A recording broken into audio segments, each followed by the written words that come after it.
Bonjour! Nous sommes là! Nous sommes bien là. Je ne sais pas si tout à l'heure vous avez vu nos tests avec la Mivo qui n'ont pas fonctionné. On vous le promet, pour la prochaine fois, ça marchera. Ouais.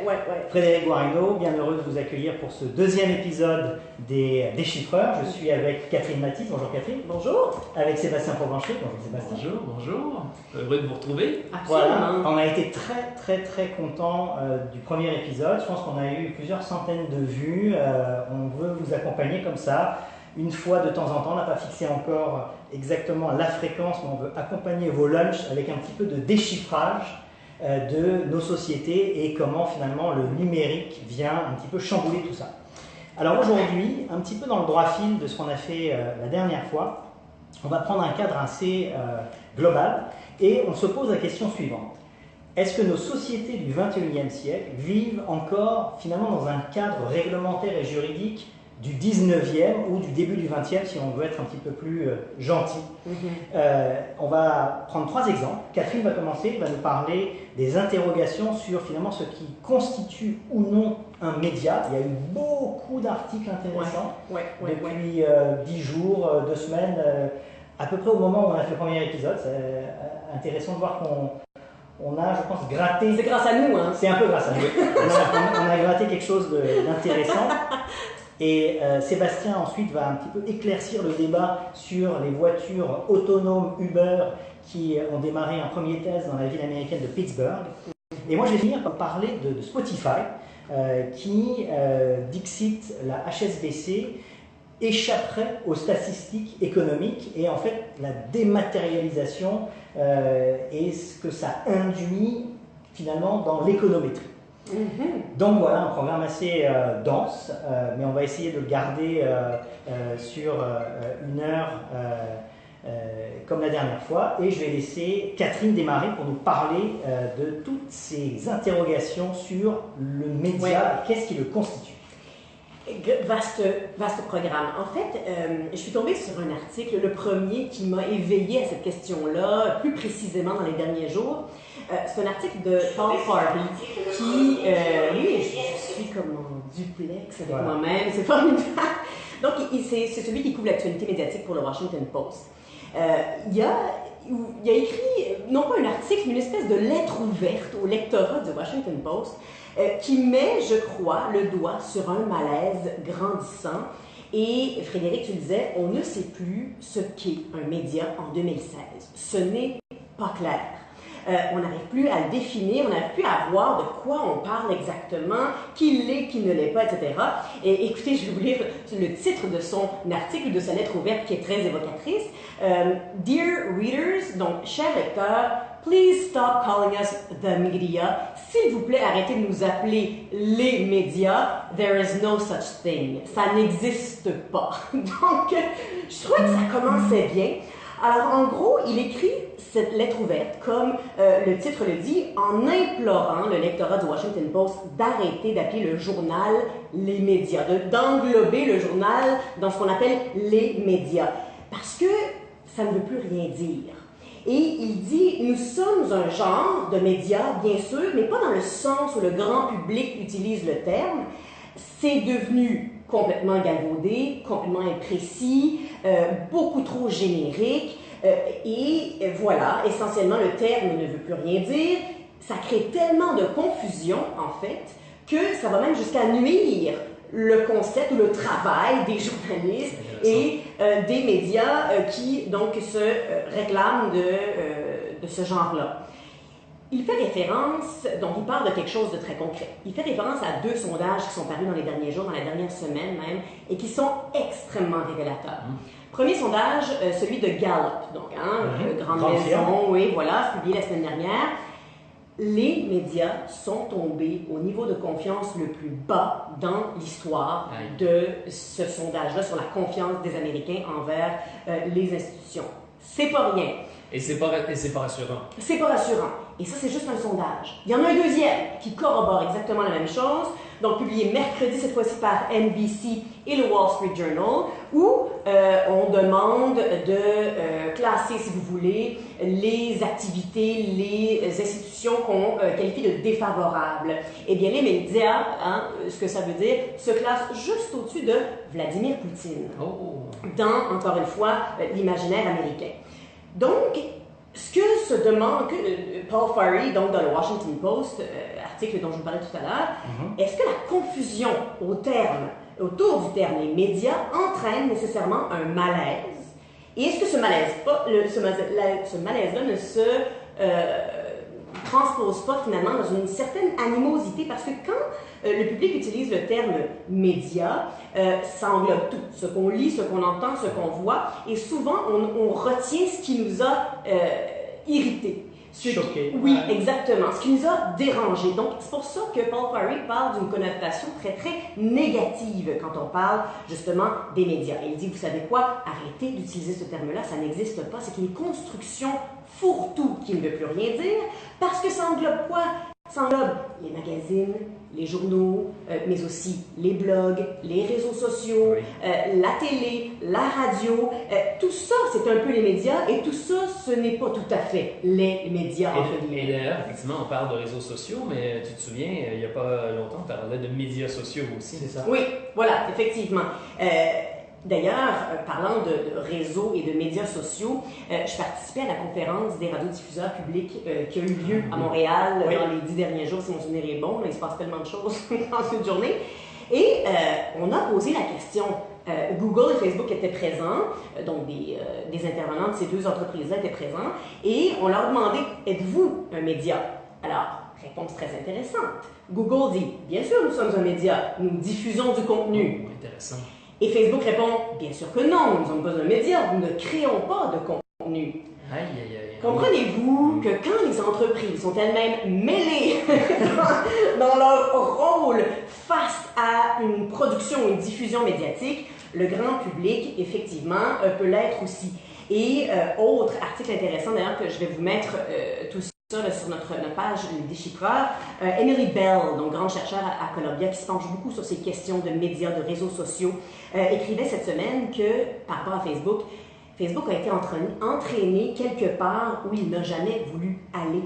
Il est mal à l'aise, le réseau est mal à l'aise avec le rôle qu'on tente de lui imposé selon elle, et je trouve ça drôle, c'est comme une espèce de gigantesque braconnage, hein, vous savez, le terme qu'utilise Michel de Certeau pour désigner cette manière de détourner l'intention du créateur. Mais en ce qui concerne Facebook, Emily Bell dit que c'est tout à fait ce qui se passe. Zuckerberg voulait tout sauf un média avec Facebook.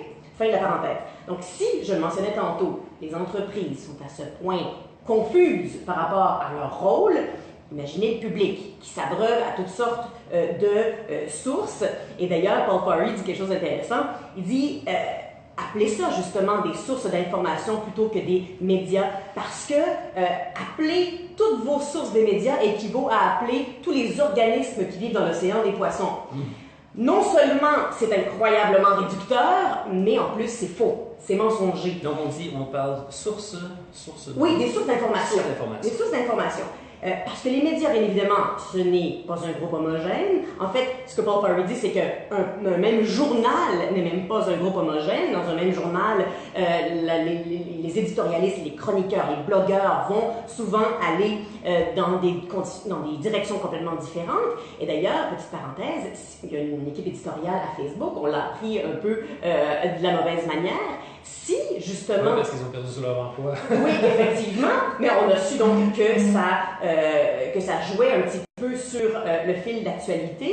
Si Facebook reconnaissait son rôle de média, ben peut-être que ce serait intéressant d'avoir une équipe éditoriale qui représente diverses facettes, pas nécessairement la visée de Zuckerberg. Ça pourrait justement donner une couleur intéressante à ce fameux fil d'actualité. Mais alors ça, c'est très intéressant parce que ça rebondit finalement sur ce qu'on a déjà couvert la dernière fois. Et si on me permet la citation de McLuhan fameuse, « The medium is the message », Facebook est vraiment dans une espèce de nœud gordien où il s'est mis lui-même, puisque la majorité, sinon la totalité de ses revenus proviennent de la publicité, qui est injectée dans nos fils d'actualité. On appelle ça quand même un newsfeed, donc on est quand même proche du média. Donc finalement, refuser d'être un média, il faut qu'on se pose la question, pourquoi il refuse d'être un média?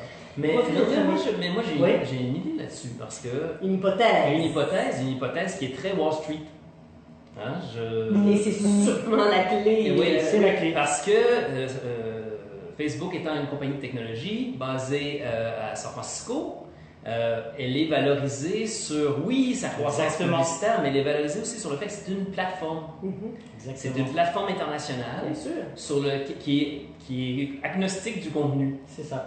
Et donc, de dire que c'est un média, si on regarde la valorisation des médias aujourd'hui... Vaut mieux qu'une entreprise technologique. Oui, voilà, vaut mieux qu'une entreprise technologique. Et je me demande s'il n'y a pas, justement, s'ils ne luttent pas face à cette identité-là à cause de ça.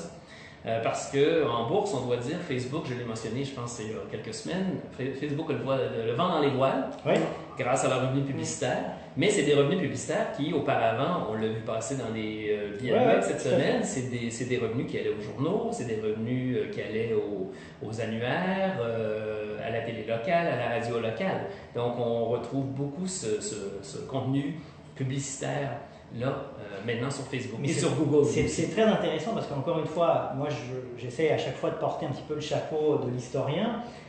Quand on se remet finalement dans ce que j'ai couvert la dernière fois, les gazettes, les premiers journaux, c'était des vraies entreprises technologiques puisqu'il fallait quand même organiser la production. On passait de l'imprimerie de base à l'imprimerie industrielle, etc. Donc de la même manière, ce qui était au départ la technologie est devenu comme une espèce de commodité, et là où les journaux qui étaient cotés étaient peut-être vus, comme Facebook l'est aujourd'hui, comme des valeurs technologiques montantes, après ça s'est mis plus ou moins à décliner, et ils ont vécu, on le sait, finalement sur des larges monopoles locaux que Facebook tend maintenant à retirer. Mais le premier qui a retiré un petit peu, qui a tiré la première salle, c'est Craig Newmark avec Craigslist, qui a tué le business des petites annonces, notamment d'emploi et d'immobilier, qui constituaient la vache à lait. 60-80% des revenus des journaux. Alors c'est très intéressant parce qu'on peut se poser la question, dans 20, 30, 40 ans, est-ce que Facebook sera vu finalement comme, s'il est encore là, un gros média, je pense à Tribune ou à New York Times Company, qui sont des sociétés centenaires.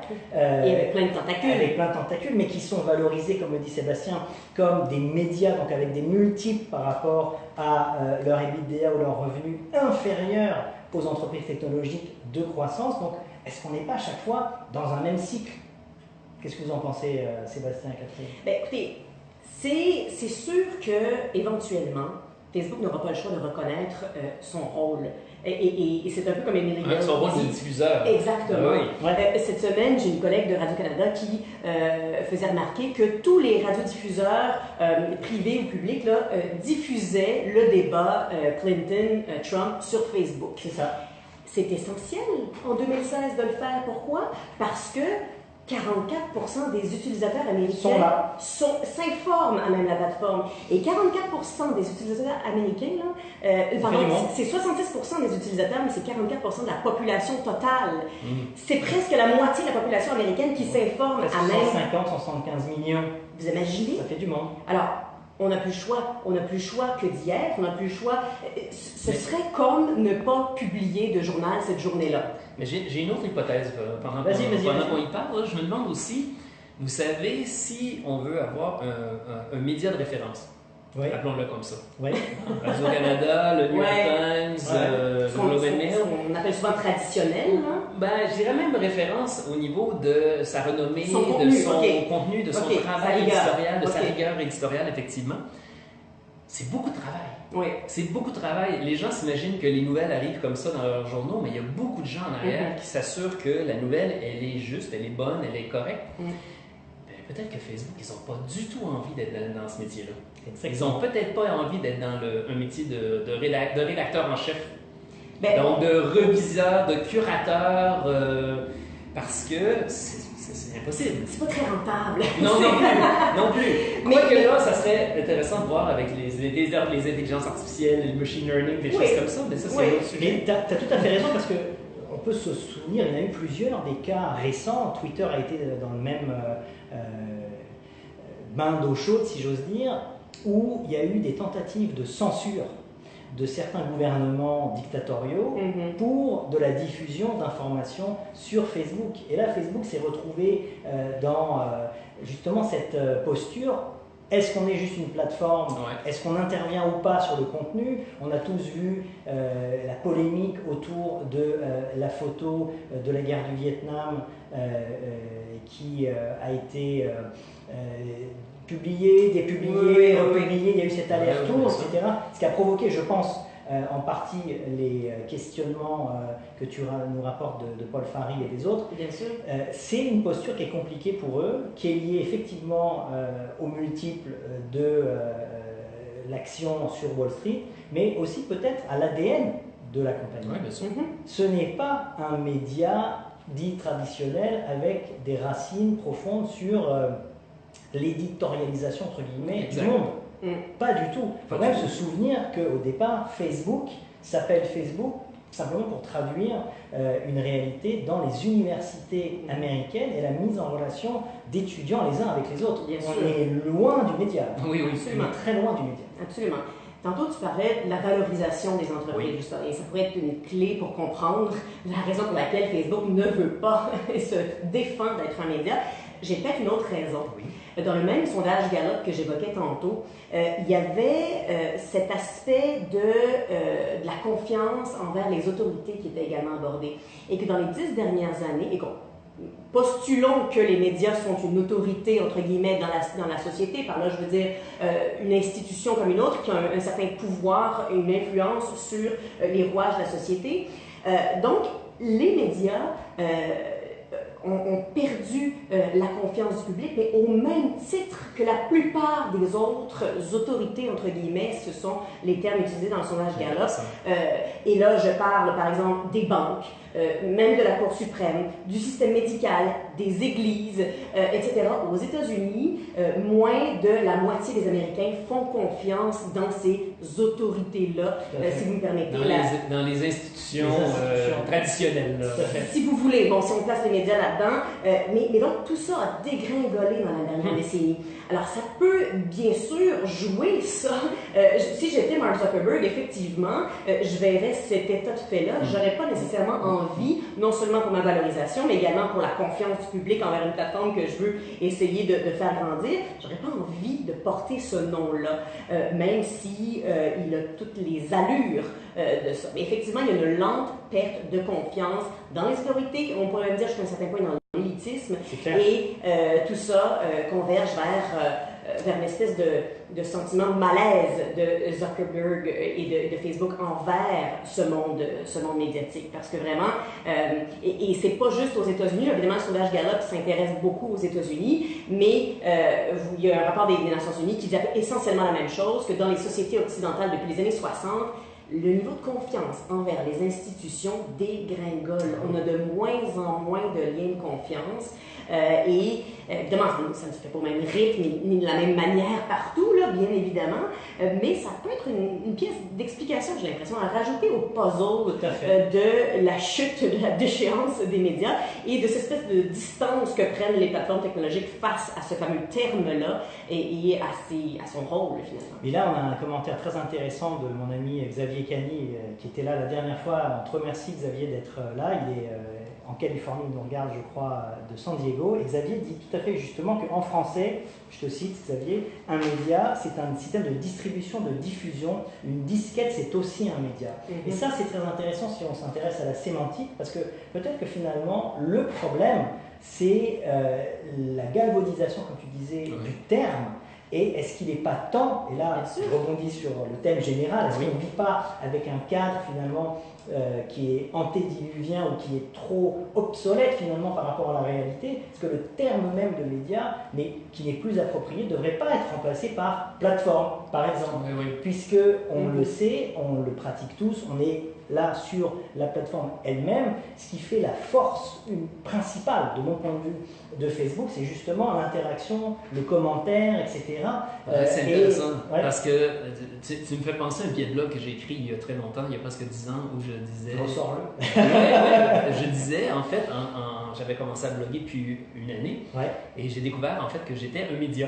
C'est ça. Donc, I am media, c'est ce que j'avais appelé mon billet de blog comme ça, et ça avait rebondi dans la blogosphère américaine parce que je parlais de Robert Scoble. Il avait repris mon billet, il était vraiment enchanté. Et en fait, on peut peut-être penser qu'on est dans un mode d'atomisation. On parle beaucoup de personnalisation et d'atomisation maintenant. Et si les médias traditionnels, les journaux ont été atomisés, c'est que le média maintenant, c'est le journaliste peut-être. Et donc, le papier et le site web du journal, c'est peut-être la plateforme. Alors, tu vas me permettre... Et là, bon, c'est sûr qu'il y a des éléments flous, des zones grises, mais là, on doit peut-être redéfinir qui est le média. Et qui surtout permet, ce qu'on fait là en ce moment, c'est qu'on se dirige vers vous en partageant finalement ce flux en direct. Non pas à partir d'un site web qui ne serait pas relayé, mais on est dans un réseau qui permet l'interconnexion. Et j'espère qu'ils me permettront de les citer parce qu'une partie de ce qui discutait était en mode public. John Husband, qui nous regarde peut-être, et Jonathan Bailey ont une discussion in vivo qui a été rapportée en partie sur Facebook hier, que j'ai trouvé très intéressante. Jonathan se posait la question, est-ce que je vais rester ou non sur Facebook? Et il y a eu tout un tas de commentaires sur le mur de John sur... Est-ce que je reste ou je ne reste pas? Et en fait, il faut se poser la question parce que les blogs ont souffert beaucoup du non-effet d'entraînement. Il y a eu des réseaux qui ont été créés. Un des premiers, ça a été weblogs.inc. Et Technorati. Et Technorati qui ont été après fusionnés, etc. On le sait tous, on a une espèce de relation amour-haine, si j'ose dire, avec Facebook. Mais pour l'instant, on n'a pas trouvé l'équivalent comme ce que c'est-à-dire un espèce d'agora numérique, où on peut tous se retrouver. Une partie finalement des outils, de l'outil qu'on utilise simplement pour se mettre ensemble et créer cette émission pour vous, on le fait via la plateforme Facebook. Est-ce qu'on s'appelle? Oui, de temps en temps, mais on s'appelle via Facebook aussi. Donc, on a cette relation un petit peu tendue. Je pense qu'on va passer au deuxième sujet. Merci beaucoup, Catherine. Donc, Sébastien va nous éclaircir sur les voitures autonomes et finalement tout ce que ça suppose comme friction avec le cadre. Là aussi, c'est pas facile de s'adapter. Non, et comme vous le savez, je m'intéresse depuis plusieurs semaines à la montée des intelligences artificielles, de l'apprentissage machine. J'en ai parlé à la dernière émission.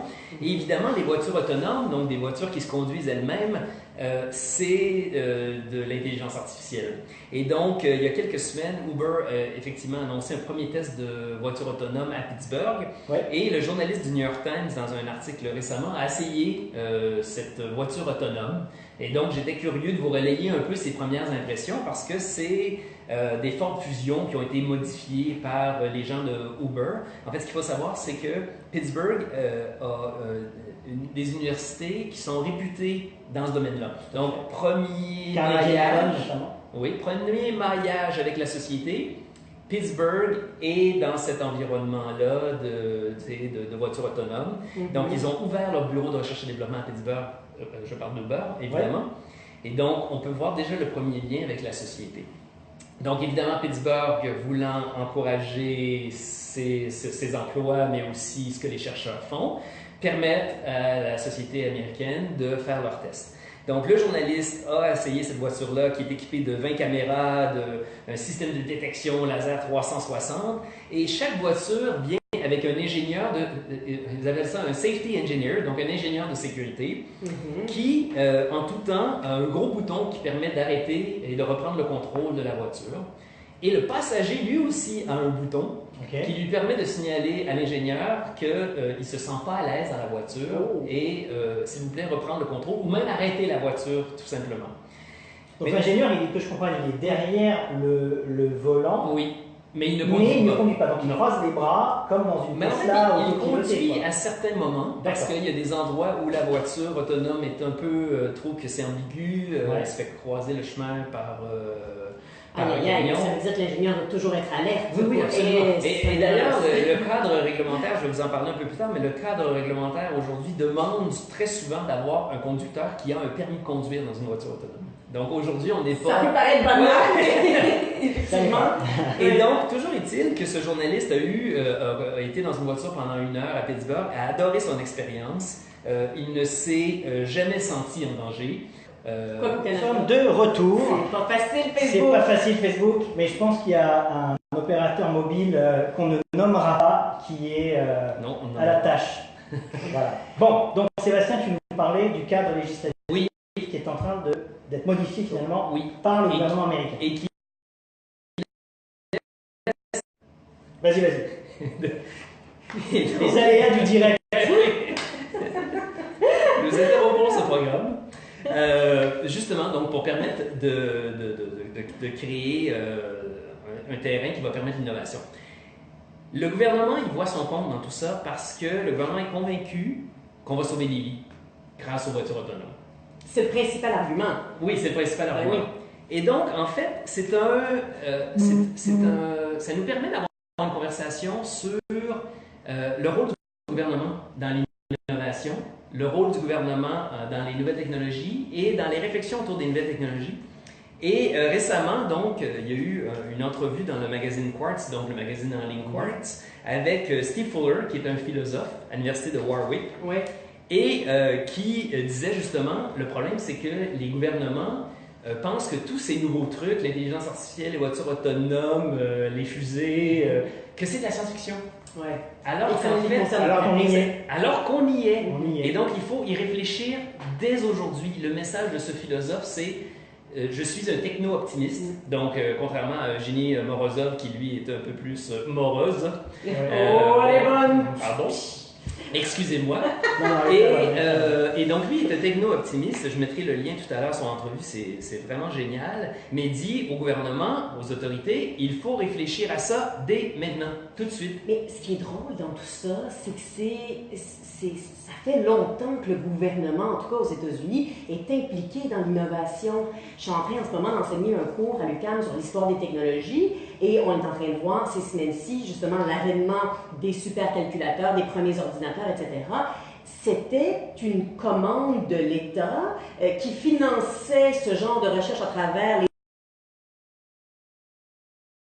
l'entreprise privée par la je dirais, entre l'État, la recherche et les entreprises, qu'on semble avoir un peu perdu, qui s'est disloqué un peu avec le temps. Mais si ce n'était pas des gouvernements, et notamment du militaire, bien évidemment, on n'aurait pas eu tout cet avènement de... Nous sommes là. En donc, fait, on est peut-être sur leur planète.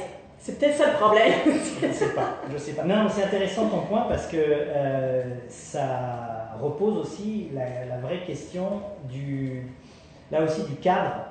Et là, la plupart des sociétés de la Silicon Valley, qui ont toutes grandi grâce au gouvernement, aux militaires, ont un peu trop tendance à soit l'oublier sciemment ou le mettre un petit peu sur le côté, quoi, sous le boisseau, en se disant bon ben oui, mais c'était il y a longtemps, maintenant on est tout vers le consommateur. Mais il y a quand même une tendance très libertarienne. C'est vrai. À travers Silicon Valley. C'est vrai. Même si on pense que la Californie, c'est très progressiste, il y a beaucoup d'entrepreneurs qui sont très libertariens, qui croient beaucoup au mythe du self-made man. Donc, ils ne croient pas au fait que le gouvernement, qu'il doit y avoir des infrastructures d'État pour nous aider à succéder. Et pour moi, ce que je trouvais intéressant dans tout ça, c'est que toi et moi, et nous, en fait tous les trois, on a parlé souvent du gouvernement du Québec, qui est à la remorque. Totalement. Malheureusement, qui ne réfléchit pas aujourd'hui à tous ces phénomènes que nous, on voit poindre à l'horizon, mais donc il n'y a aucune réflexion qui est faite sur le rôle de ces nouvelles technologies dans la société québécoise. Ça aiderait si on avait un ministère du numérique, quelque chose d'entièrement dévoué. On devait avoir. Oui, mais je parle au passé, on devait l'avoir. Non, mais en même temps, le ministère du numérique, ça permet de dédouaner tout le monde. De dire, ça y est, ça va se passer dans le ministère du numérique. Parce qu'en fait, c'est un changement culturel qui doit s'opérer. C'est vrai. Et c'est une compétence transversale pour utiliser des termes gouvernementaux, tout à fait. Le numérique. Oui, mais justement, là, c'est tellement diffusé partout que tout le monde renvoie la balle aux autres. Voilà. On n'est pas capable de déployer chacun. La raison pour laquelle je parle d'un ministère du numérique, juste justement essayer d'appliquer ça ensuite à tous les comme domaines. des experts à l'interne si qui on feraient veut. de l'évangélisation, un peu comme un département d'innovation, de recherche et développement. Oui, exactement. C'est drôle parce que bien des entreprises ont ça. Bien des entreprises fonctionnent de cette manière-là. En fait, il faudrait que le gouvernement fonctionne comme une start-up. C'est ça qu'on voulait vous dire. Mais moi, c'est ça. Je pense que c'est une espèce de cri d'alarme aujourd'hui que je pousse surtout au gouvernement provincial. Québécois. Oui, oui. Parce que l'Ontarien, quand même, il y a des essais routiers qui se font. Là, on parle spécifiquement de voitures autonomes, mais il y a des essais routiers qui se font en Ontario. Donc, il y a quand même là des petites pointes d'innovation qui sont, en tout cas, des gouvernements qui sont plus à l'écoute, peut-être que le nôtre. Là. Ben, on a la chance, je pense, d'avoir un gouvernement fédéral qui est à l'écoute avec le ministre de l'Innovation, Navdeep Bains, qui parle d'innovation tous les jours, qui est ministre des Sciences et de l'Innovation, mais qui se concentre, en tout cas dans son discours, beaucoup sur l'innovation. On le sait, on a un défi qui est énorme de changer notre économie d'une économie à large part de ressources, basées sur les ressources, à justement de la haute technologie et de l'innovation. Je pense qu'il le fait avec tous les moyens possibles du gouvernement. Est-ce que ça suffit? Certainement pas. Mais ça suppose, comme Sébastien disait, peut-être de repenser la transversalité de ce genre de compétences.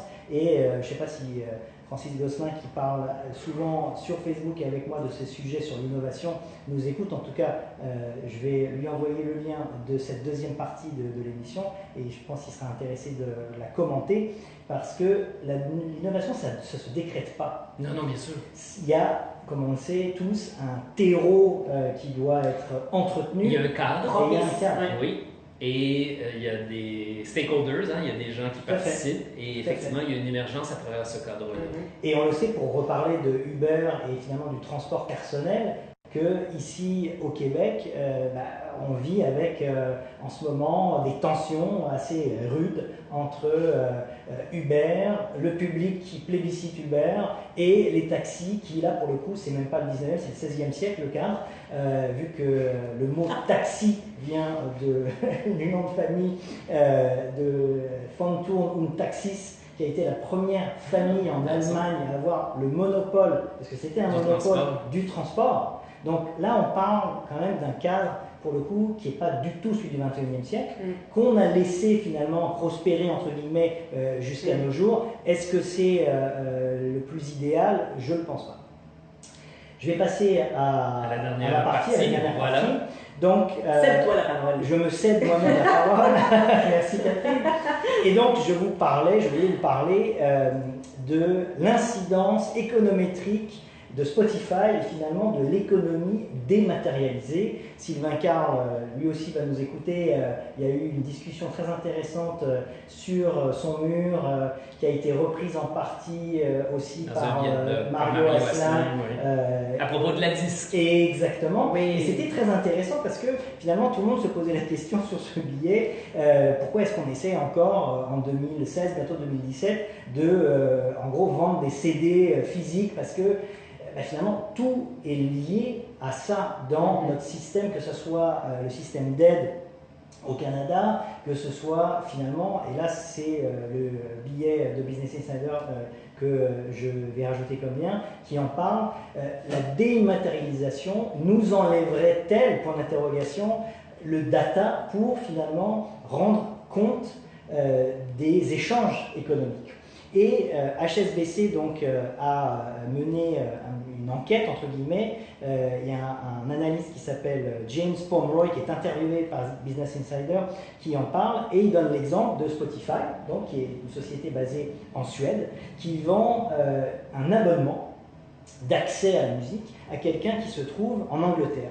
Est-ce que l'export, entre guillemets, de cet abonnement va être mesuré dans les outils d'économétrie? A priori non.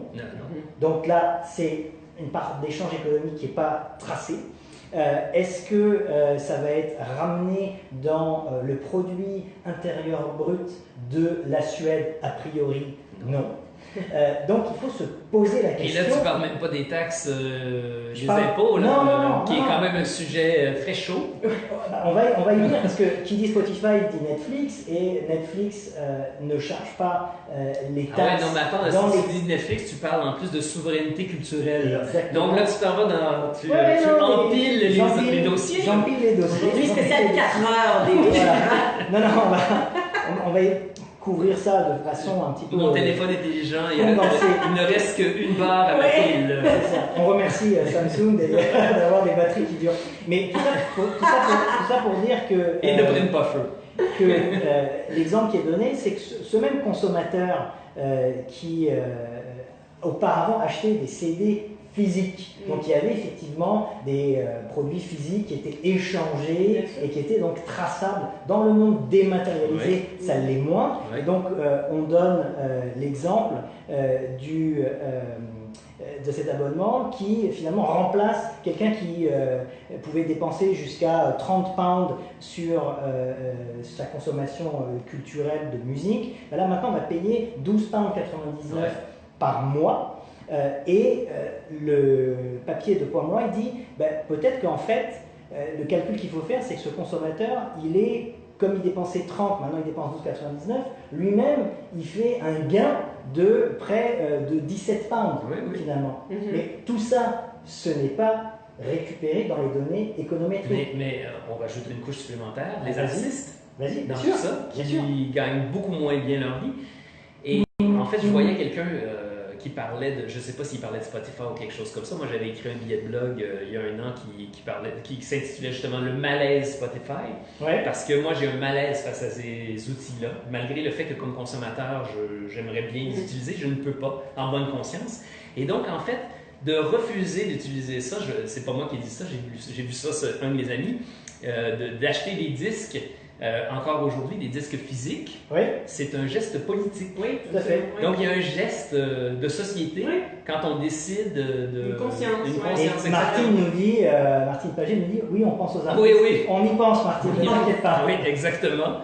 Parce que oui, ça devient une question de dire, moi, si je veux continuer à avoir de la bonne musique, si je veux continuer à avoir des bons livres, des films, des émissions de télé, je dois consommer de la bonne façon. Il y a presque une consommation éthique. Et aujourd'hui, on ne se la pose pas, cette question-là.